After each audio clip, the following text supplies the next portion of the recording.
it live. Heck yeah. Thanks for spending your Thursday night with us. If you haven't already heard, Uptown Bills is named for Bill Sachter. He is the guy with the beard in this picture behind me. He was institutionalized for a good majority of his life in Faribault, Minnesota. And when he left the institution, he met a man and woman named Barry and Bev Morrow, and they became friends. And when Barry got a job at the University of Iowa at the School of Social Work, Bill came with them. And when they got to Iowa City, as they were looking for a job for Bill, they opened a coffee shop on the University of Iowa campus called Wild Bill's, and it was very successful, and so successful in fact that they decided to grow Uptown Bill's out of Wild Bill's, and so here we are now today. And we're doing a lot of stuff besides Thursday night open mic. We're selling a whole bunch of books. We do Saturday night concerts, spoken word on the first Wednesday of every month, and of course we are still selling coffee to remain true to our roots. So I think we're ready to get started. Our first performer is Josh, and he will be up momentarily if you'd like to welcome him to the stage. Everybody settle down.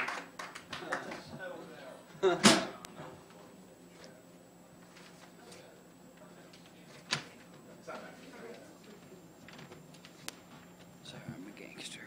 Yes, I am a gangster. My Led Zeppelin shirt on. Good. I gotta tune it up first. Is this high enough for you? Yeah, right there.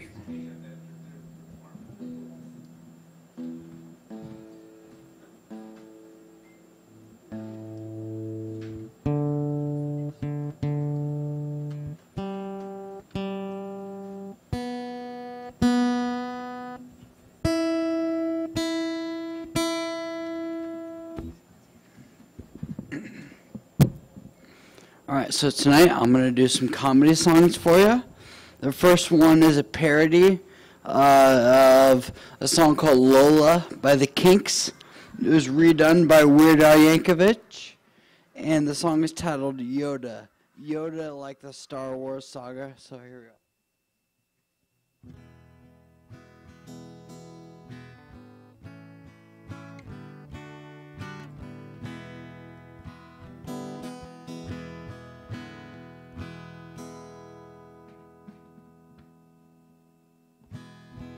Well, I met him in the club down in Dago, but where it bubbles all the time like a giant carbonated soda.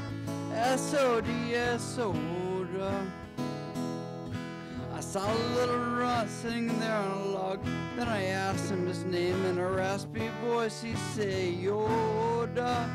Y-O-D-A, Yoda. Yoda.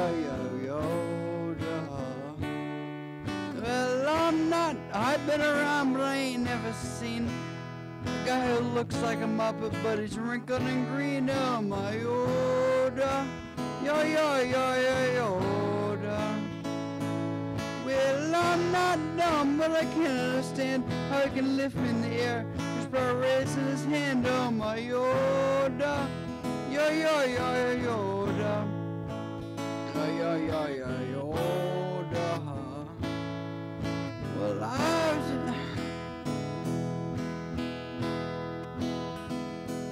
Well, I left home just a week before, and I've never ever been a Jedi before. But Obi-Wan, he sent me straight, of course. He said, go to Yoda, he'll show you the Force. So I'm not the kind that would argue with Ben, but I guess it's gonna start all over again with my Yoda. Yoda. Yoda.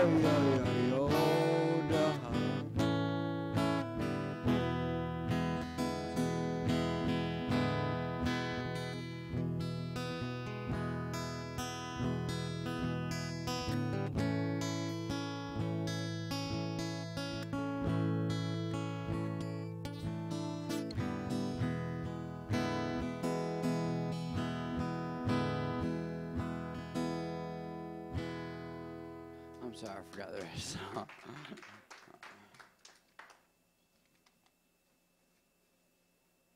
Alright, this next one's a good one. It's called it's by Adam Sandler. It's called Lunch Ladyland.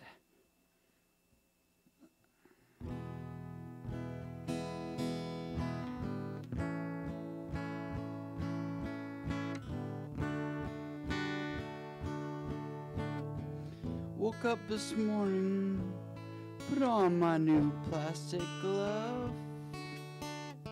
Served some reheated Salisbury steak with a little slice of love.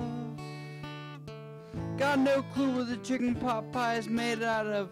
Just know everything is doing fine down here in Lost Lady Land.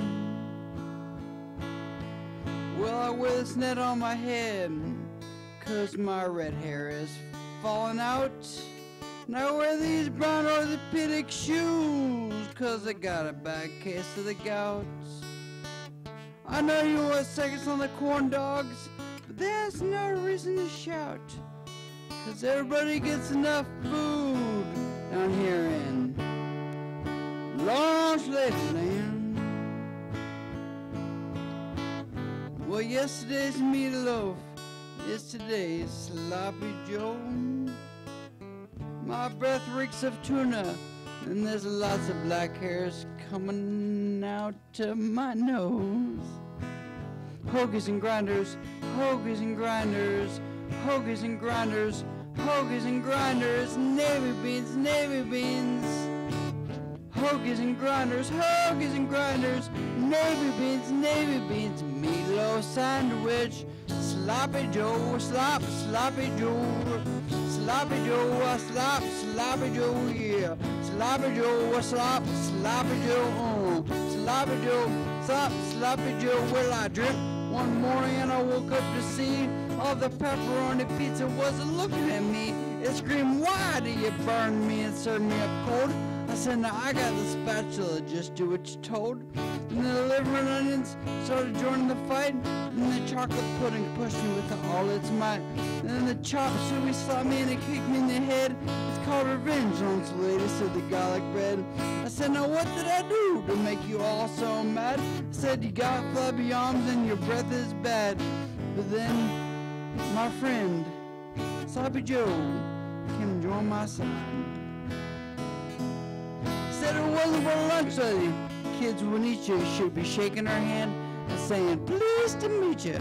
She gives you a purpose and she gives you a go. You should be kissing her feet and kissing her more. Now all your angry fools, just leave her alone, and then we'll all live together in a happy home. Sloppy Joe, what's up? Sloppy Joe, yeah. Sloppy Joe, what's up? Sloppy Joe, Sloppy Joe, what's up? Sloppy Joe, yeah. Sloppy Joe, sloppy Joe.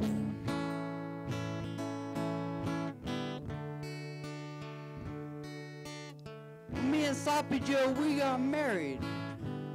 Got 6 kids and we're doing just fine down here in Lost Lady Land.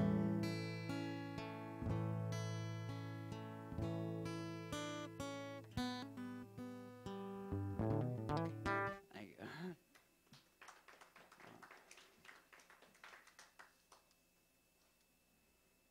So I haven't done this song here in a few weeks, I think 2 or 3. No, I think 3. Anyway, this is originally it was a song that I wrote back in 1972, covered by Tom Petty. And then it was redone by Jimmy Fallon and Kevin Bacon. Anyway, the song is titled "Horses," but you'll all recognize the song right away.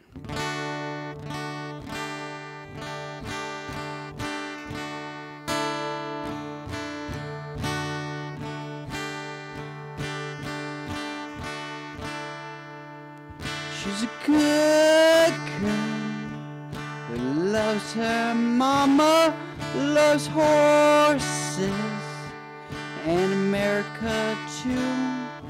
She's a good girl who's crazy about Elvis, loves horses and a boyfriend too.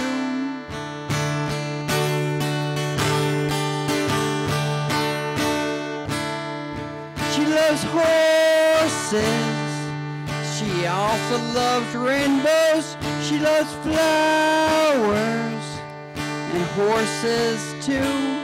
She likes football, but she really loves horses, yeah, those horses. She really, really loves. But if there's one thing she loves most about the horses, I said the horses. Yeah, that's the one thing. So just to be clear, she's a fan of the horses. She loves horses. La-di-da-di-da.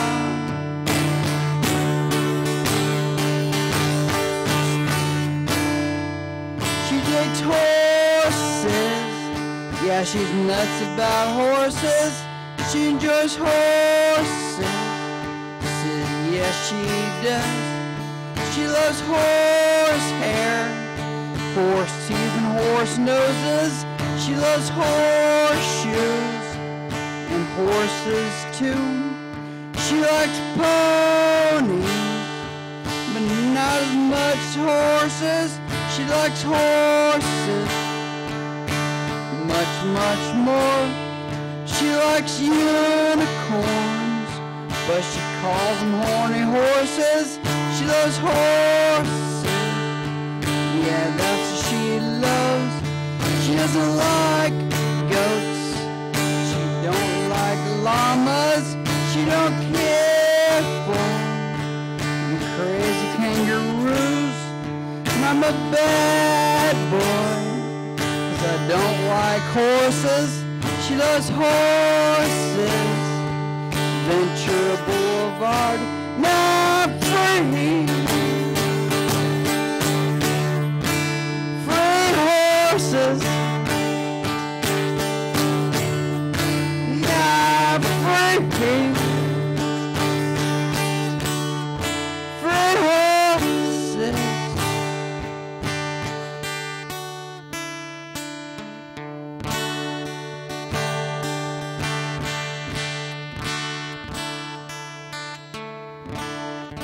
Free horses. Yeah.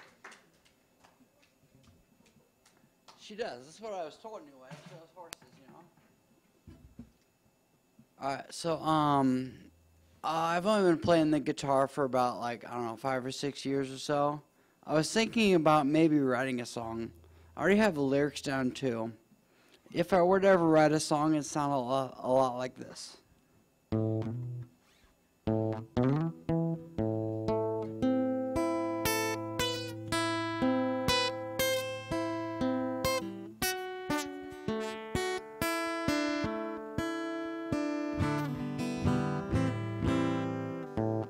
There's a lady ashore. All that glitter is gold, and she's buying her stairway to heaven. When she gets there, she knows all the stores are closed, but with one word she can get what she came for.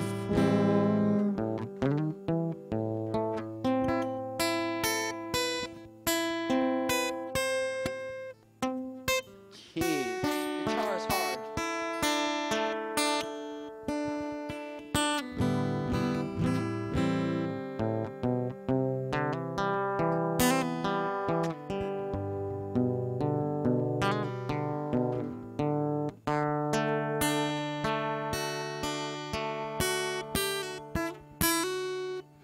In a dream by the brook, there's a songbird who sings. Sometimes all of our thoughts are misgiven. I forgot the words to my own song that I wrote back in 1976. And I am so very sorry.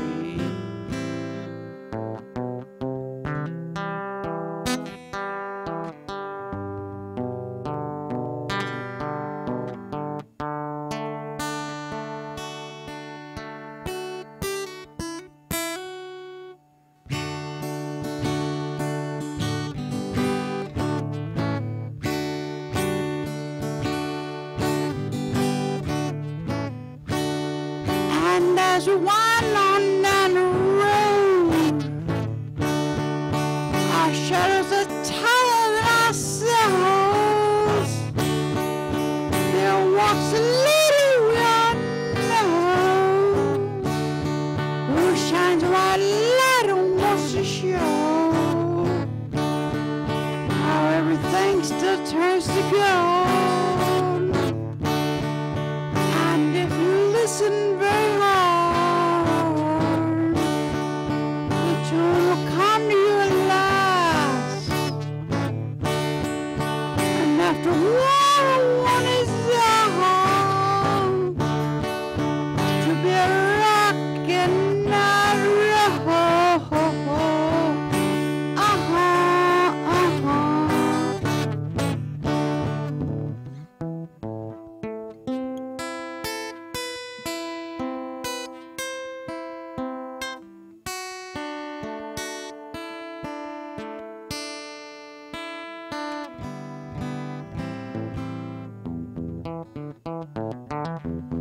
Wouldn't that be awesome?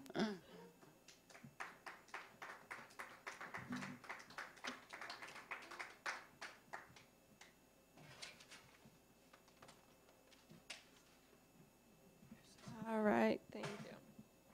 Our Saturday night performance, our Saturday night concert is by California Jeff, and so he will be here at 7 p.m. on Saturday night. If you're watching us on TV right now, we are located at 730 South Dubuque Street, so if you want to stop on down, that's where we'll be Saturday night. Next on our list for performers for open mic, though, we have Susan. Just want to make sure we don't have a Susan in the crowd. Okay. Then we will have Beat Prairie and Satellite John come on up, perform for us.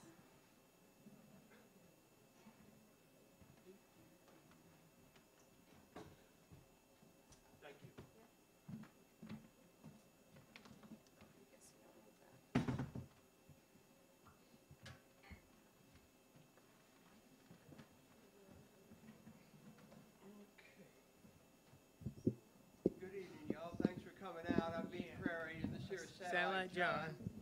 We're going to do a few songs for you, and we hope you enjoy it. And it's a very nice venue for you guys that don't know. Yes. If you're watching us on TV, well, bless your heart. Glad you're there. Come on down next time to be here. Could I have a silver thing on the end of the table over there? I got the big silver thing, but not the little one. Thank you. Thanks for your help. And tell your friends if you like it around here, if you like the ambience. It's a nice non-alcoholic venue to hang out. And they have some pretty nice treats available. Okay. Good coffee and good cookies. And tonight's special coffee shakes, of all things, imagine. Shake it up all night. Okay, what are we going to do there? Okay, we're going to start off with an Elmore James song. Elmore James is back in 1920s, 30s, early blues. A lot of modern musicians use his music. Called Dust My Broom. Start it off.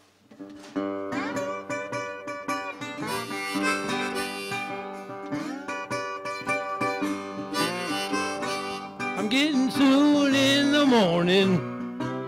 I believe I'll dust my broom. I'm getting up soon in the morning. I believe I'll dust my broom. I'm with the best girl and I'm loving her. Now my friends can get to my room.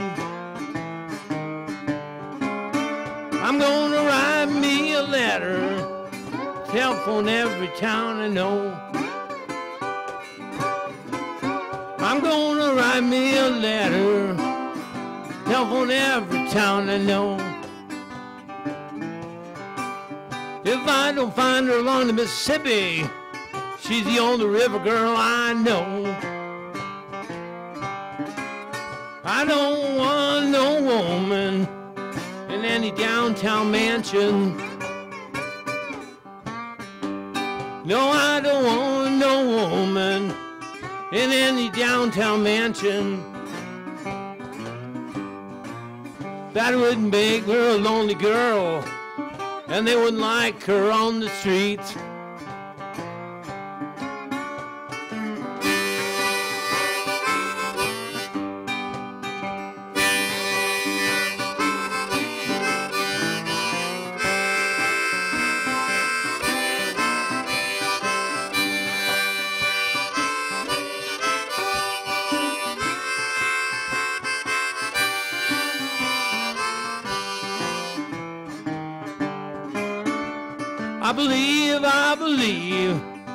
I believe my time is on. I believe my time is on. I hate to leave my baby and break up a happy home. One more time. I believe my time is on.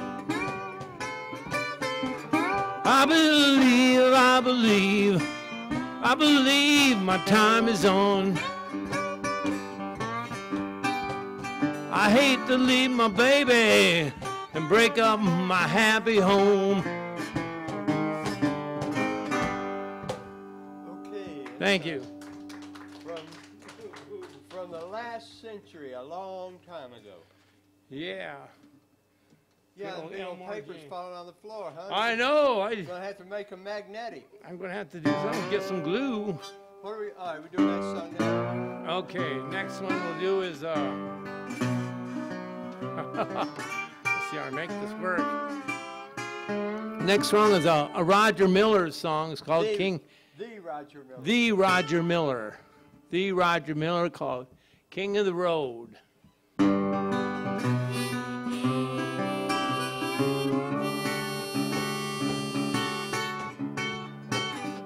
Trailers for sale or rent, rooms for rent, 50 cents. No phone, no pool, no pets. I ain't got no cigarettes, but 2 hours of pushing broom. Buys a 8 by 12 4-bedroom. I'm a man by means, by no means. King of the road. 3rd boxcar, midnight train, destination Bangor, Maine. Oh, worn out suit and shoes. I don't pay no union dues. I smoke stogies I have found. Short, but not too big around. I'm a man by means, by no means. King of the road.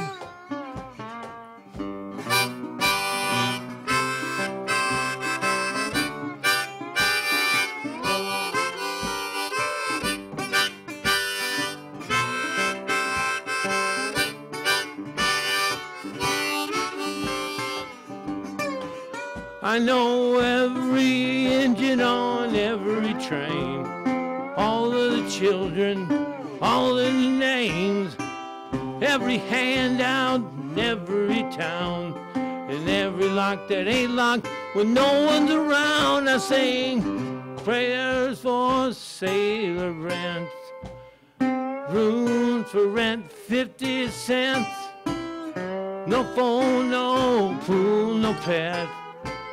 I ain't got no cigarettes, but 2 hours of pushing a broom. Buys a 8 by 12 4-bedroom. I'm a man by means, by no means. King of the road, man, king of the road.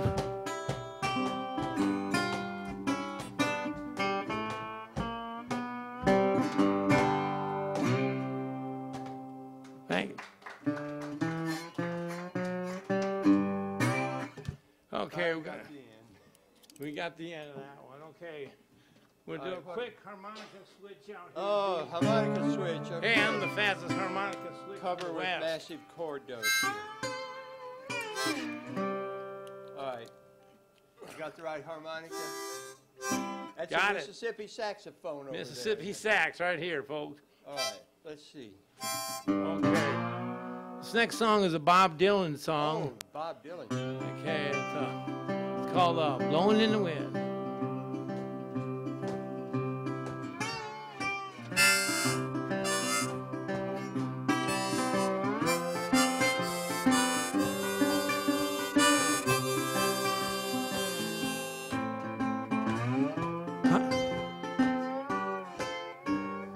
How many roads must a man walk down before you call him a man?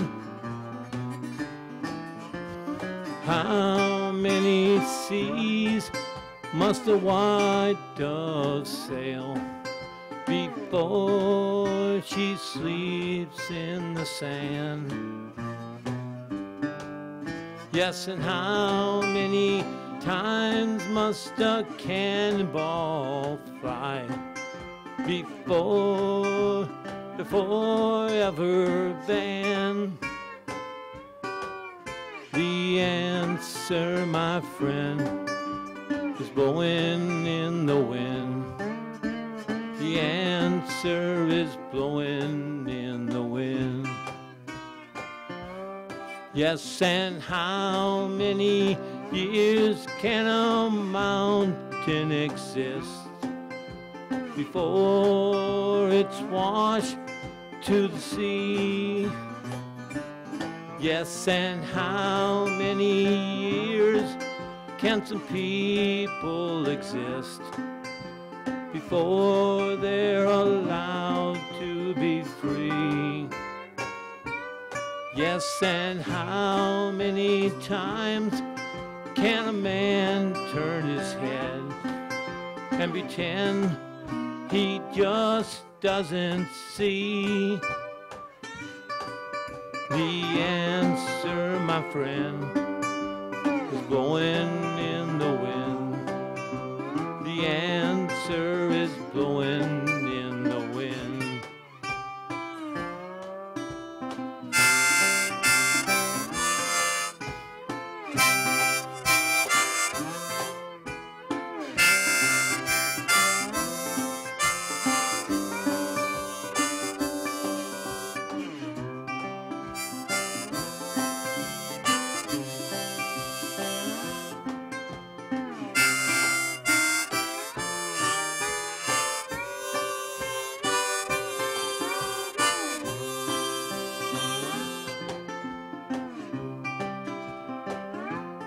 Yes, and how many times can a man look up before he can see the sky? Yes, and how many ears must one man have before he can hear people cry? Yes, and how many deaths will it take till he knows that too many people have died? The answer, my friend, is blowing in the wind. The answer is blowing in the wind.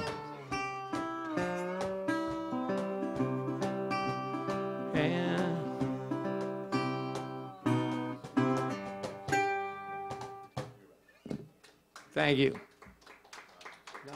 Okay. Now we're going into our spare bag Now we're going of songs. into a dark zone. Dark song. We're back in the 1920s with some old blues. We have Robert Johnson here. Sweet Home, okay. It's called Sweet Home Chicago. Good old Robert Johnson.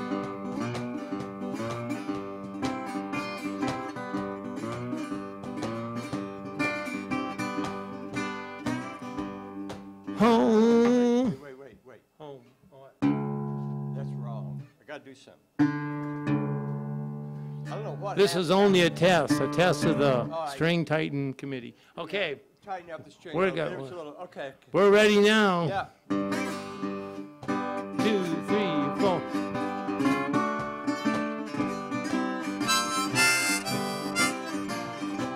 I gotta get a harmonica. Keep playing, B. I'm forgetting what you're doing now. Now we're doing it. See home. Come on. Go.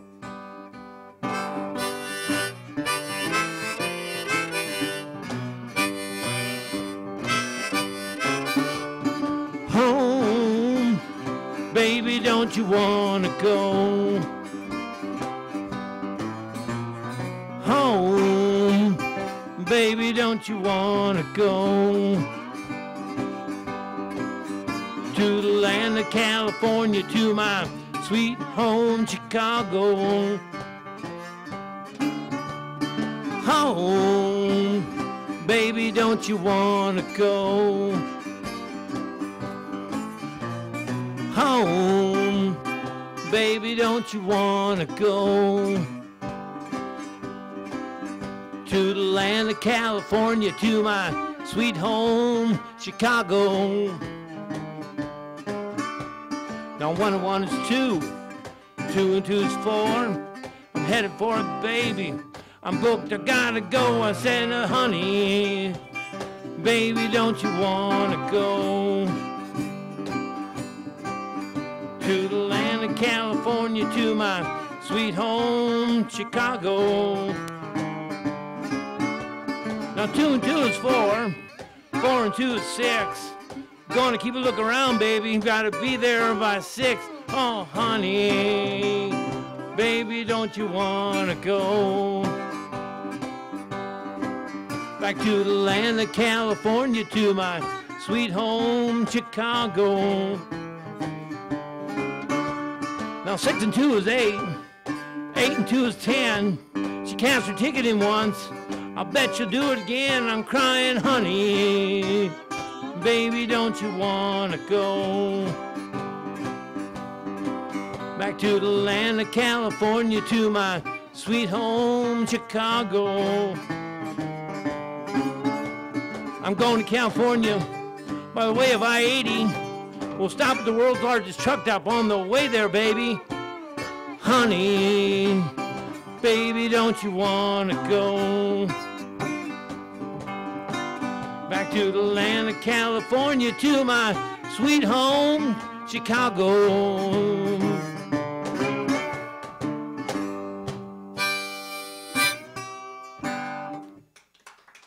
All right. Thank you. Okay, thank you. Thanks a lot. All right, and we got this song here. It's called Stormy Monday. It's done by, Did anybody leave?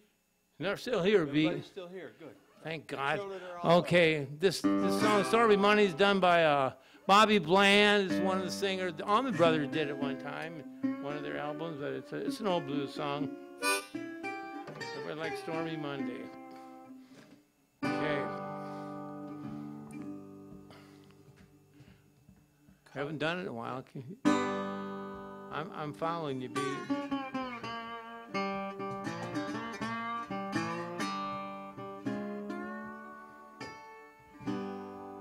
God, it's so good. Go. You gotta get. Oh, they call it Stormy Monday. Tuesday's just as bad.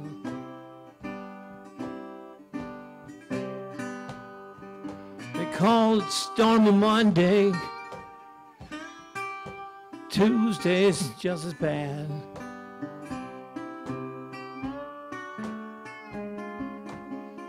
Lord, Wednesday's worse. Thursday's also bad. The eagle flies on Friday. Saturday, I go out and play.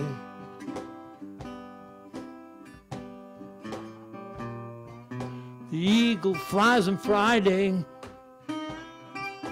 Saturday, go out and play.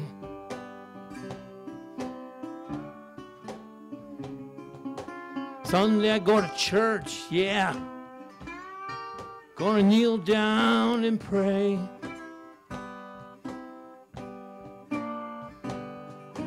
Lord, have mercy. Lord, have mercy on me.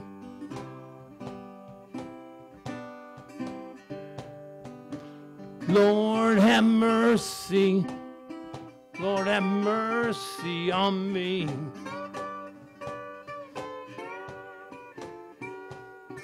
I've been crazy about my baby. Please send her back to me.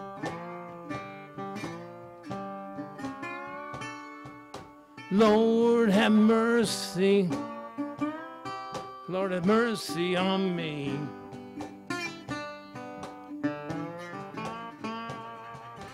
Lord have mercy. Lord have mercy on me.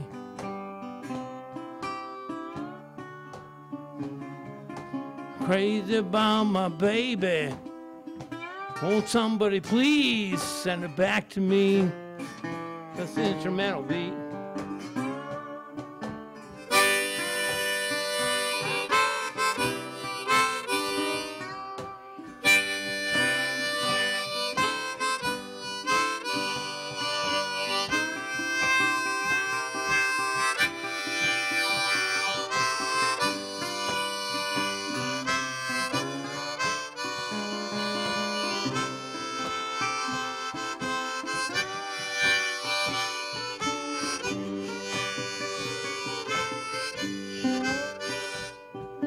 Lord have mercy.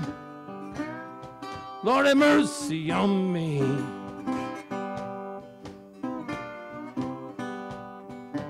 Lord have mercy.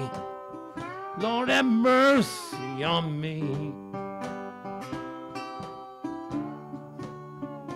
Well, I'm crazy about my baby.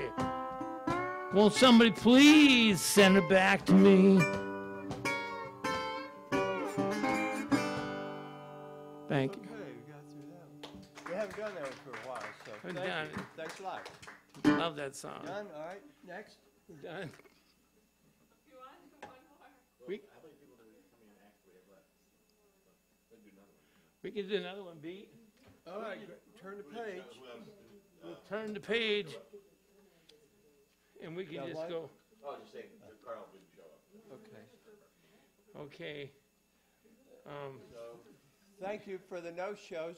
What I'm I glad do, that we got rolling and extra tumbling. time. What are you going to do? Rolling and tumble. Well, I've been rolling and tumbling. I cried the whole night. This next song is done by Muddy Waters, and Can Heat did it too. I kind of got the Can Heat version of it. It's an old blues song.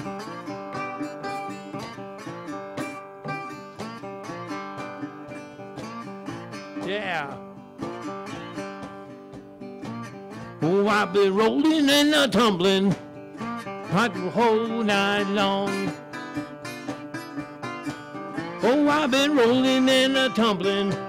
I cried the whole night long. Well, I had the feeling, baby, something was going wrong.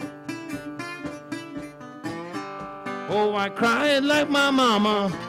I cried the night before. Oh, I cried like my mama. I cried the night before.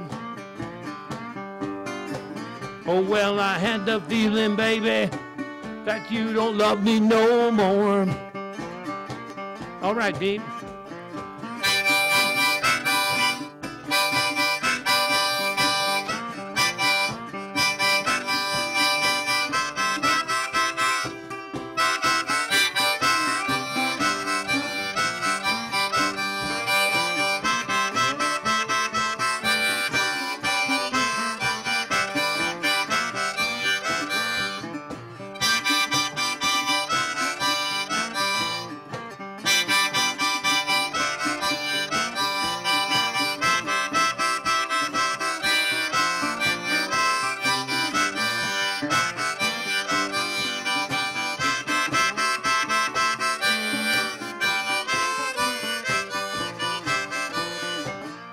Well, the river was with me. I was driving force. Well, the river was with me. I was the driving force. Well, I would swim to the bottom, baby. I would not come up. Well, I was rolling and a tumbling. I cried the whole night long. Oh, I was rolling and a tumbling. I cried the whole night long. Well, I had the feeling, baby, something was going wrong. One more time. Well, I had the feeling, baby, something was going wrong.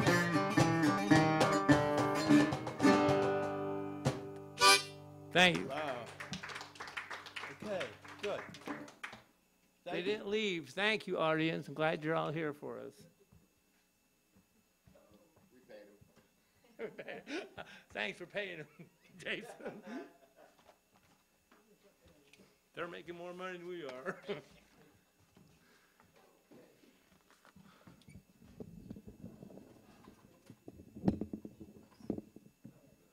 All right, thank you. Our last performer for the night is Camila. While she's getting set up here, I'll remind you guys one more time that our Saturday night concert is by California Jeff, and he will be here at 7 p.m. on Saturday. And if you're watching us on TV, we're at 730 South Dubuque Street, so that's where we'll be on Saturday. All right, if you could help me welcome Camila to the stage here.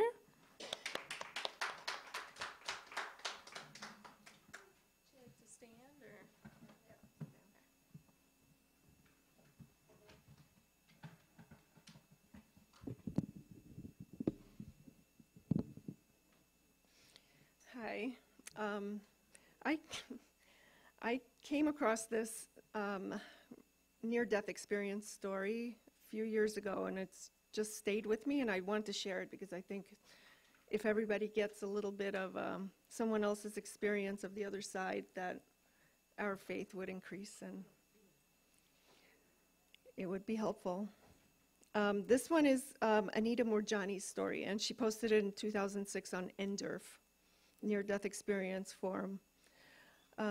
Anita Moorjani was born in Singapore and then lived in Sri Lanka until she was 2 years old.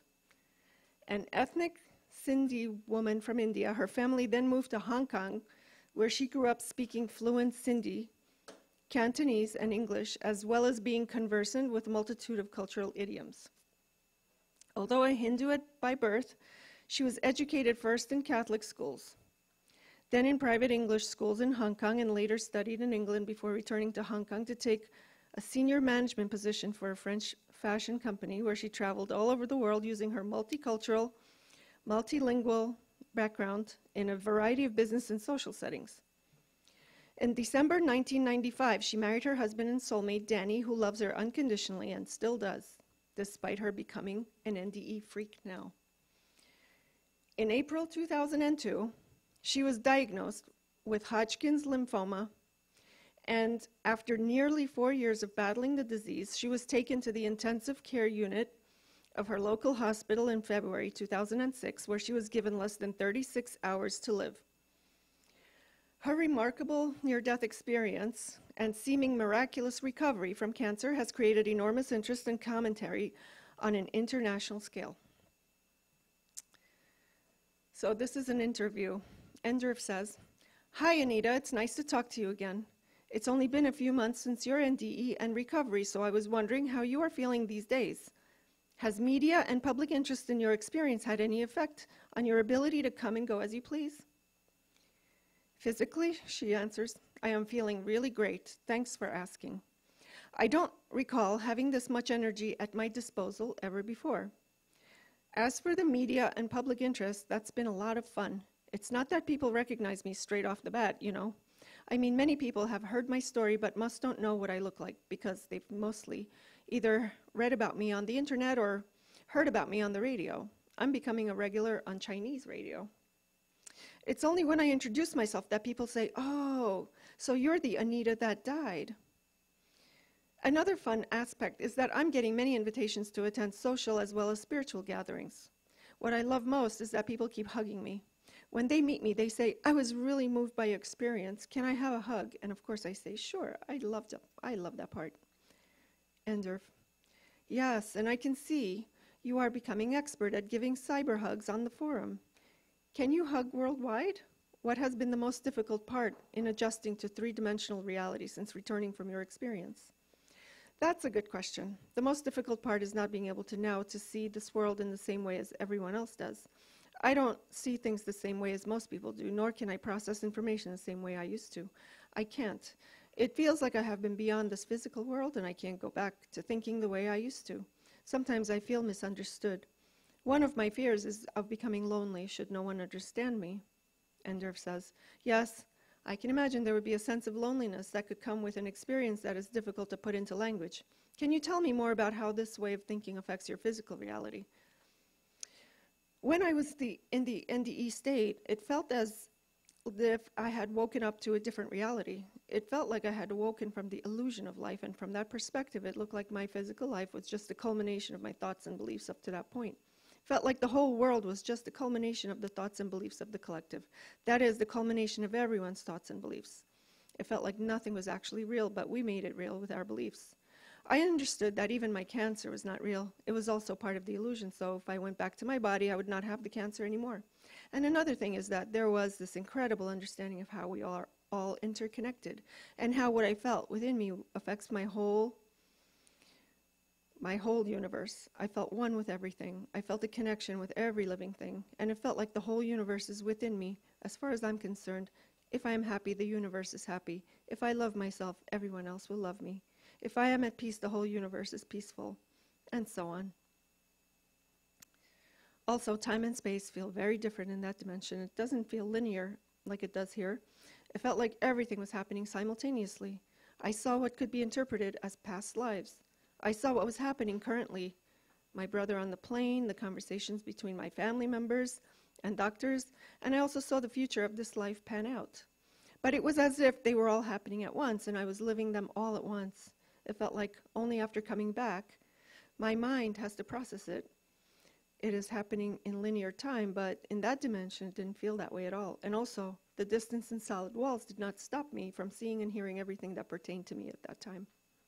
So now, back into 3D life, it feels like even solid walls, distance and time are constraints that can be overcome just by a change of state. Endorf says, wow, I can only imagine an experience like that would mess with your mind. So can you tell me more about how the NDE has affected the way you think and process information now? And it goes on and on. I just wanted to give you a little introduction about this woman. If you're interested in me continuing, I can, but I feel like, yeah.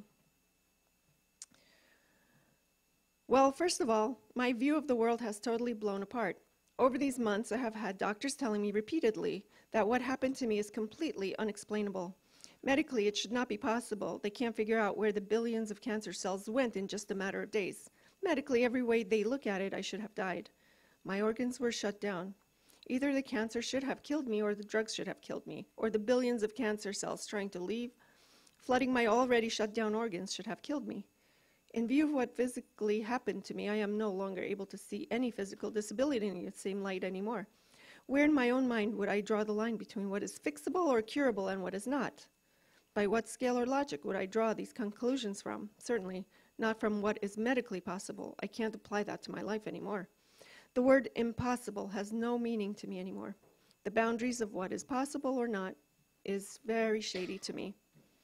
I look at everything in our reality, including things like illness and aging, so differently. I challenge anything that is considered natural or normal. To me now, everything feels like human construct, that is, just another product of personal and mass belief. Having had the experience I have, it feels like nothing is real, but every single possibility exists. I now live my life knowing that I can create my own reality based on these new truths that I have learned. Endorf says, that's a really powerful way to live. I want to go into what you say about creating your own reality, but before I do, just while on the topic of the physical body, it sounds as if you no longer see the challenges of illness in the same way. In fact, it almost sounds like you feel invincible. Can you elaborate more on that? Okay, before my experience, one of my biggest fears in life was cancer. Another fear was chemo. I watched 2 people die while on chemo, and also I had a myriad of other fears. It was almost as if my life was being caged in by my fears. My experience of life was getting smaller and smaller.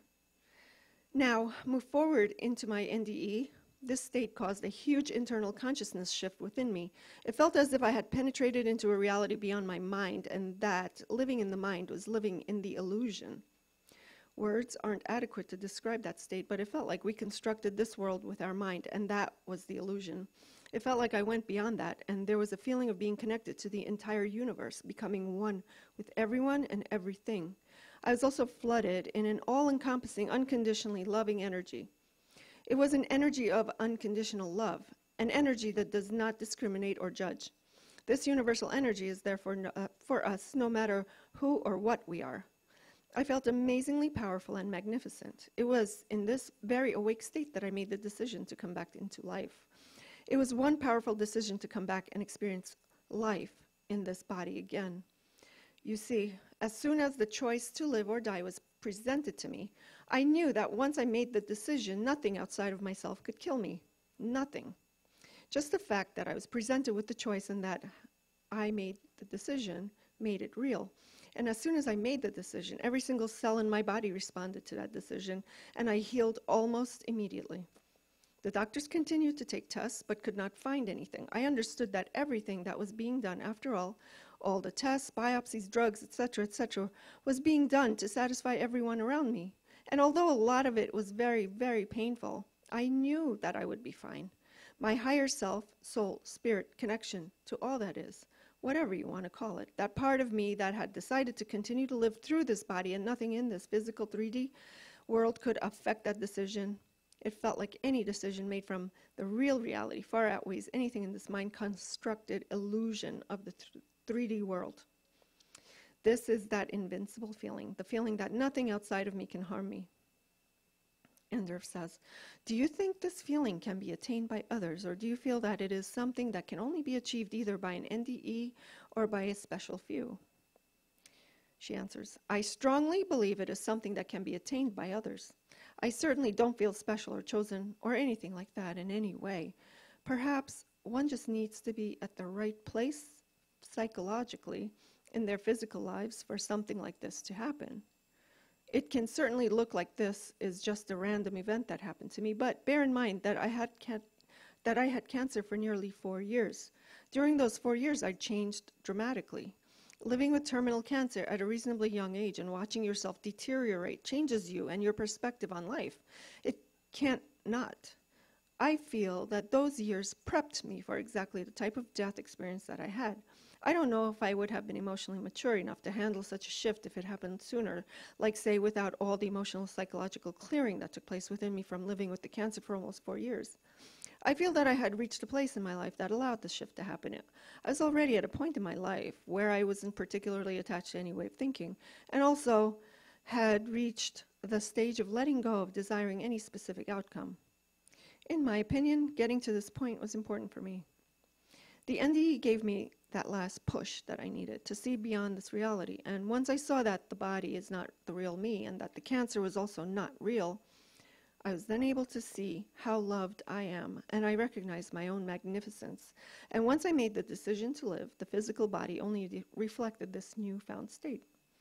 I made the decision to come back when I realized that heaven is not a place, but a state. I'm sure that there are people who are at exactly the right place internally for such a shift to take place, and they don't have to have an NDE for this to happen.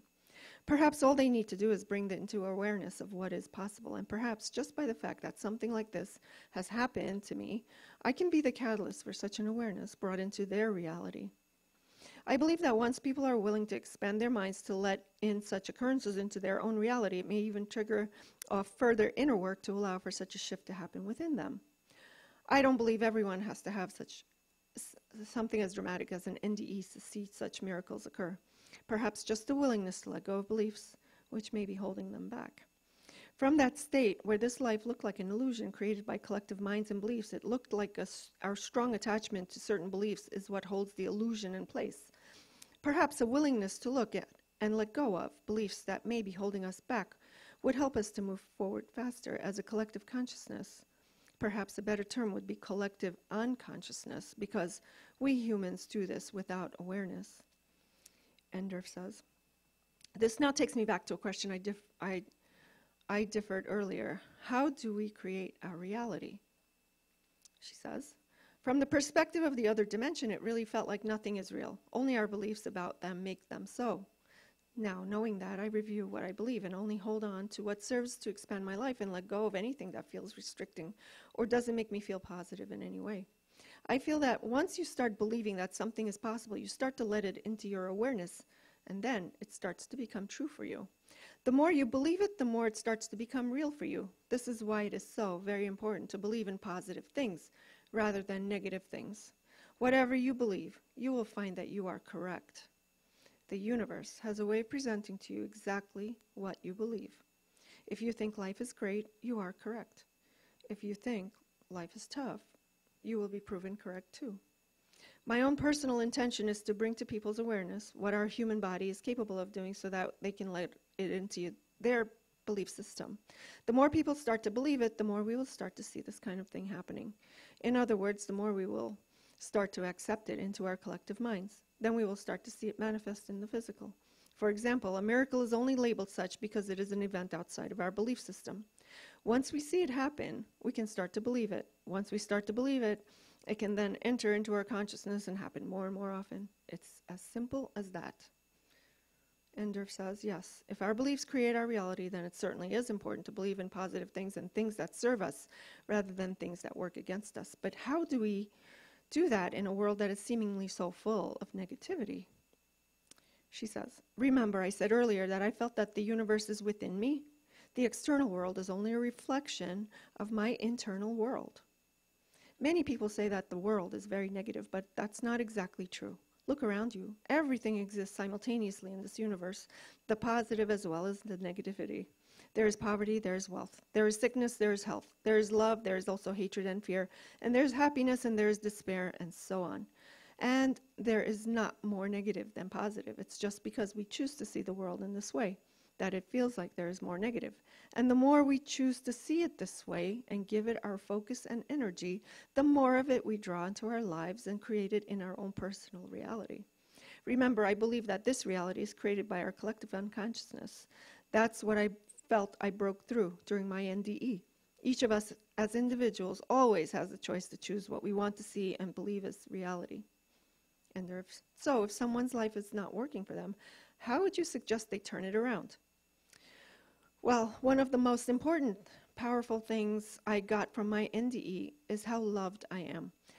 Unconditionally loved. So now I continue to love myself unconditionally. I would strongly suggest practicing unconditional self-love. Remember, I said that the universe is only a reflection of me. If I am frustrated with the way life is working for me, it is futile to change the external elements without looking at what's going on internally. A lot of us are very negative towards ourselves. We are our own worst enemies. The first thing I would say is stop judging yourself and stop beating yourself up for where you are in your life right now. If I am finding that I am constantly frustrated with people and judging them, it is because that is how I am internally treating myself all the time. I am only expressing outward my own inner dialogue to myself. The more I love myself unconditionally, the easier it is for me to see beauty in this world and beauty in others. Thank you.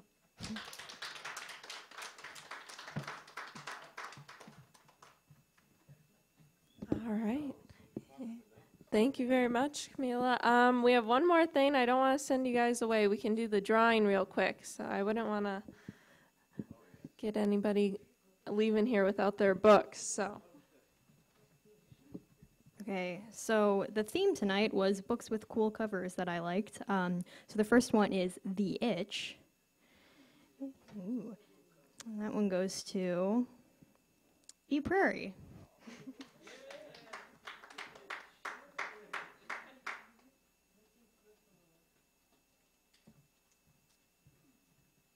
And the other one is Something to Hide. And that one goes to Tori. Is there a Tori? Okay, can I give it to you?